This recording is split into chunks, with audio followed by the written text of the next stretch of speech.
ça va Modou naka mu namm naa la yaa ngi ci jàmm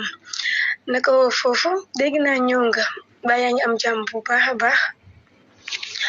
xam naa indil nga ma sëriñ de sama sëriñ moom ba dina ñëw. salaamaaleykum soxna Aji ci loo nekk yaa ngi ci jàmm ba naka yi tey ma yow di nga am sëriñ yow moom dañ lay jox sëriñ jabaru soxna si moom ci soxna si la bokk ñëw naa démb laa ñëw ko mais coono sonn moom a jàpp yaa ngi ci jàmm bu baax. coono bi moom dafa metti li mais yàlla baax na waa mais ba gis nga Fatou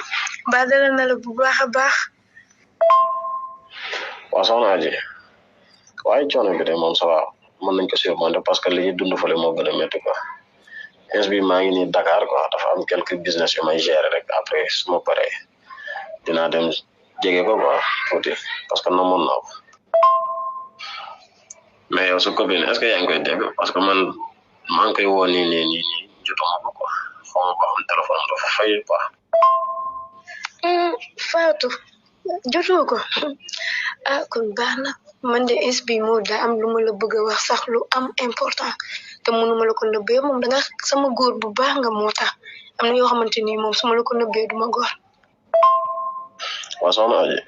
waaw bu ma jaaxal bopp man maa ngi soog a ñëw nga naan maa ngi lii lu mu fa demee noonu explique ma bopp. laa ilaha illallah man de dama tiit xaw ma nu ma la ko mën a waxee sax depuis sa takk ba léegi Fatou dafa changé ay xale yu góor tey xale bu góor suba xale bu góor man dafa ma jaaxal man damay daw sax ins bi xaw ma nu mu demee nii. mais soxna Aji yow li ngay wax nii li xarit du ko doxale li ngay waxee nii ba pare nga ne xaritu Fatou man mënu ma comprendre mais nu mu demee ne tegloo ma dara lu leer de.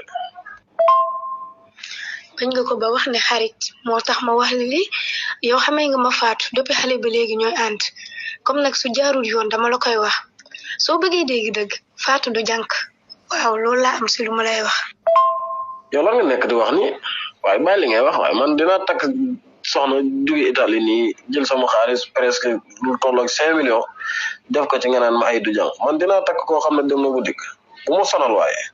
wax ma lu mu mën a dégg. yow laa bëgg nga may ma jàmm yow ban intérêt laa am di sosal Fatou ban intérêt rek laa am di sosal Fatou sànq nii nag la fi jóge di dem si clinique pour defar ndaw soo ma weddee léegi su la amee important nga jóge fa nga nekk ñëw fi léegi man mën naa laa yóbbu ba ca clinique ba aw ma benn intérêt pour di ko sosal xam nga nag lu tax mënoo koo dégg